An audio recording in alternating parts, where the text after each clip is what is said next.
देगलूर बिलोली विधानसभेचे लोकप्रिय आमदार जितेश भाऊ अंतापूरकर यांचा वाढदिवस विविध उपक्रमांनी तालुक्यात युवा मोर्चाचे तालुका अध्यक्ष ब्रह्माभाऊ कांबळे आणि भाजप कार्यकर्त्यांकडून साजरा करण्यात आला। राज्याचे मुख्यमंत्री देवेंद्र फडणवीस यांनी देखील अंतापूरकर यांना वाढदिवसाच्या शुभेच्छा संदेश पाठविला आहे।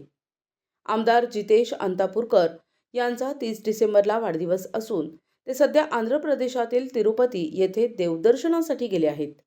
त्यांच्या अनुपस्थितीमध्ये भाजप युवा मोर्चाचे तालुका अध्यक्ष ब्रह्माभाऊ कांबळे आणि साहेब प्रतिष्ठानच्या वतीनं रामतीर्थ येथील विविध शाळांमध्ये वह्या, पेन आणि शालेय साहित्याचे वाटप करण्यात आले।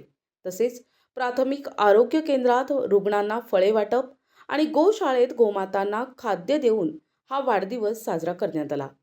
या प्रसंगी व्यंकट पाटील देगलुरे, शिवसेनेचे तालुका प्रमुख बाबूराव पाटील रोकडे, संतोष पाटील पुयड, संतोष पाटील भक्तपुरे यांच्यासह भाजप आणि शिवसेनेचे अनेक पदाधिकारी आणि कार्यकर्ते मोठ्या संख्येने उपस्थित होते।